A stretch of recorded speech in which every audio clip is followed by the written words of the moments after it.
갓솔저 말씀 충만의 윤영국 입니다. 오늘은 그 사도행전 8장 말씀 입니다. 오늘 8장 내용은 어떤 예루살렘 교회에 어떤 큰 박해가 있는 것이고, 이렇게 빌립 집사님께서 사마리아를 전도하는 내용 입니다. 예수님께서 이 땅을 이렇게 떠나시면서 마지막으로 부탁하신 게 뭐죠? 예루살렘과 온 유대와 사마리아와 땅끝까지 이르러 복음을 전하라, 이렇게 말씀을 남겨줬지 않습니까? 그런 어떤 사명을 주셨는데, 그래서 이제 예루살렘과 지금 유대와 지금 사마리아, 오늘 사마리아까지 복음이 전해지는 어떤 내용입니다. 근데 이제 8장에 이제 중요한 게 사마리아와 땅끝까지 가기 위해서, 땅끝은 누가 가냐면 이제 사도 바울이 가죠. 그러니까 이제 8장에 누가 등장을 하냐면 사울이 이렇게 등장을 이렇게 합니다. 사실은 이제 그 7장 마지막에 스데반 집사님이 어떤 순교하는 장면에 사울이 나오죠. 그러니까 이 예루살렘 교회에 큰 박해가 이렇게 이제 예루살렘에 있는 교회에 큰 박해가 일어나는데, 그 박해의 중심에 누가 있냐면 이 사울이 있다고 이렇게 성경을 지금 표현을 이렇게 하고 이렇게 있습니다. 그래서 사울이 그 유대인 입장에서 그 교회를 아주 핍박하는 그러는 사람으로 이렇게 등장을 이렇게 합니다. 그게 이제 또 9장에서 이어지고, 9장에서 이제 그 큰 박해라는 사울에게 예수 믿고 이제 변화되는 장면이죠. 8장에서는 사울이 아주 큰 박해의 중심에 있다는 것을 표현을 하고, 그러다 보니까 이 박해에 있다 보니까 이제 사람들이 이렇게 흩어지게 되는 것이죠. 그래 그 중심에 이제 오늘은 주로 이렇게 빌립 집사님의 어떤 활동, 전도 활동 내용이 나옵니다. 그래서 내용을 보면은 이제 빌립 집사님이 예루살렘에 큰 어떤 박해가 이렇게 있다 보니까 뭐죠? 어디로 흩어지냐면 사마리아 성까지 이렇게 가게 됩니다. 그래서 성경의 표현이 어떻게 되냐면 예루살렘의 큰 박해 때문에 사도 외에는 사람들이 다 흩어졌다, 이렇게 이야기 되고, 사도들만 남아 있고 뭐죠? 다 이렇게 다른 것으로 유대 여러 지방으로 막 흩어졌겠죠. 그러면서 이 빌립 집사님은, 그러니까 이제 사도 외에는 다 흩어졌다. 그래서 빌립이라는 이름이 사도에도 있고, 사실 그 성령 충만한 7 집사님도 있잖아요. 그래서 보통은 이제 이 집사님 빌립을 이제 사도 외에는 다 흩어졌다 이렇게 했기 때문에 사도인 빌립은 예루살렘에 남아 있고, 이 빌립 집사님이 이제 사마리아 성에까지 전도에 갔다라고 이제 볼 수 있죠. 보통 그렇게 보죠. 그래서 빌립 집사님이 이제 사마리아 성에까지 가게 이렇게 됐습니다. 거기에 당연히 가서 이제 복음도 이렇게 전했겠죠. 그런데 이 빌립 집사님 또 무슨 많은 표적들을 일으켰어요. 그러다 보니까 뭐 귀신들도 쫓아내고, 뭐 중풍병자, 막 병든 사람도 낫게 이렇게 하고, 못 걷는 사람도 이렇게 걷게 하고, 이렇게 사도 베드로도 못 걷는 사람, 이렇게 나면서부터 못 걷는 사람 낫게 하고, 뭐 이렇게 못 걷는 사람, 많은 표적들이 막 빌립 집사님에게서 막 이렇게 나타나잖아요. 그래서 사람들이 많이 예수님의 말씀을 듣고 믿고 이제 세례도 받고 그러는 것이죠.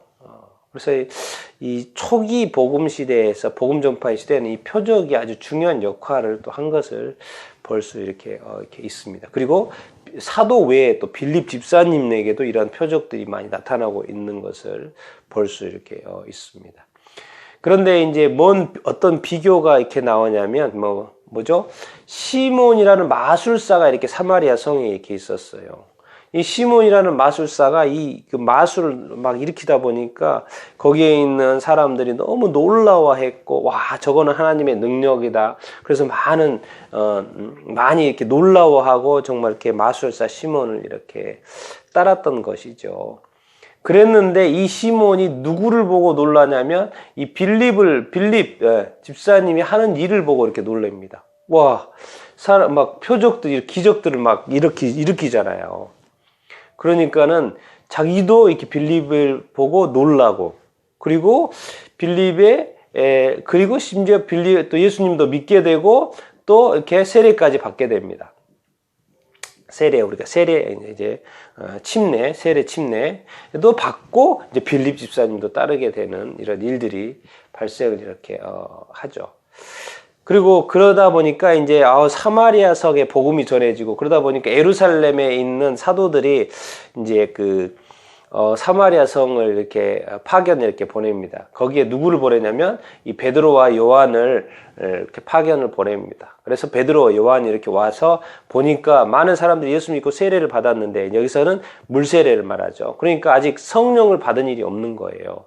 그러니까는 성령을 받도록 기도하니까는 아주 그냥 거기에 또 성령 세례도 임하는 놀라운 일들을 이렇게 경험을 하게 되죠. 그러니까 여기에 이제 또 이 시몬 이거 성령 내리는 안수하고 성령 내리는 걸 보고 그냥 놀라워해가지고 시몬, 마술사 시몬이 나도 이 돈 주고 나도 돈 좀 드릴 테니까 내가 이렇게 안수하고 그러면 성령이 내리도록 이렇게 해주십시오라고 하니까는 베드로가 이 악하다, 너 회개해야 된다. 너는 아무 분깃이 없다, 관계가 없다, 막 이런 식으로 아주 이야기를 하죠. 그러니까는 또 시몬이 놀래가지고 나 그런 일들이 일어나지 않게 기도해 주십시오. 라고 이렇게 시몬이 다시 돌이키는 그런 장면이 이렇게 나옵니다. 그래서 어쨌든 이 사마리아 성에도 성령 세례가 임하는 것을 이렇게 보게 됩니다. 자, 성령 세례가 이렇게 임했죠. 근데 또 성령의 역사가 또 이렇게 일어나죠. 빌립 집사님과 함께. 그런데 이제 8장 후반절에 이렇게 볼 때 이렇게 이런 성령에 대해서 세 가지로 이렇게 표현을 하고 있습니다.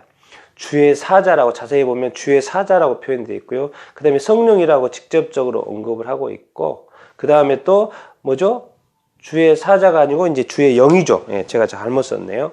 주의 영이, 그 세 가지로 이렇게 표현이 되어 있어가 제가 써본 건데, 주의 영이 이런 식으로 되어 있어요. 성령님을 주의 사자가 그랬다가 성령이라고 했다가 주의 영이라고 이렇게 표현이 되어 있어요. 처음에는 주의 사자가 빌립한테 에디오피아 간다게 네시가 가는 예루살렘에서 가사 지방으로 이렇게 가사 지방으로 내려가는 길까지 주의 사자가 빌립한테 가라가거든요. 그래서 거기 갔더니 갔었을 때 이제 성령님 또 그러는 거, 너 그 수레로 가까이 이 사람이 타고 있는 거겠죠. 에디오피아 여왕 간다게 네시. 그래서 수레에 가까이 가라고 말씀하시는 것도 성령이라고 이렇게 표현이 되어 있어요.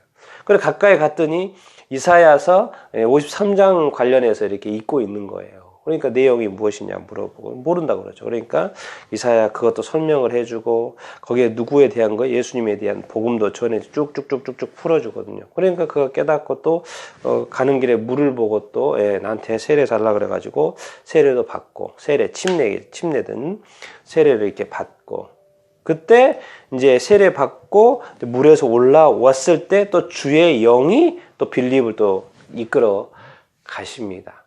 그럼 이제 네시는 그대로 가는 길을 가는 것이고, 그래서 빌립이 어디 나타나냐면 아소도 지방에 나타납니다. 근데 옛날 구약에서는 아스돗이라고 하죠. 아스돗. 우리가 많이 듣는 구약에서는 아스돗인데 신약에서는 이제 아소도라고 이렇게 그런 지역이고요. 그리고 이제 그 위쪽에 있는 또 가이사랴로 이렇게 바닷가죠. 가이사랴로 이렇게 가서 이제 빌립이 머무르는 그런 어떤 이야기로 이렇게 나옵니다. 그래서 이제 사도행전 8장은 크게 예루살렘에 큰 박해가 일어나서 그것도 박해의 중심에 사울이다. 그 사울이 나타나고 이제 9장에 가서 사울이 이제 변화되는 장면이고, 사울이 나오고 그 다음에 특별히 사도가 아닌 또 빌립 집사님의 사마리아 성 정도, 그러니까 그 복음의 전도 그 영역이 이게 사마리아까지 전해진 거. 그 이후에 이제 사도 바울을 통해서 저기로 가죠. 세계로 뻗어나가는 그런 구조로 이렇게 되어 이렇게 있습니다. 그래서 사도행전의 이렇게 순차적인 영역 속에 8장은 이런 사마리아까지 복음이 전해지는 내용이라는 것을 우리가 기억 이렇게 하면 좋겠습니다.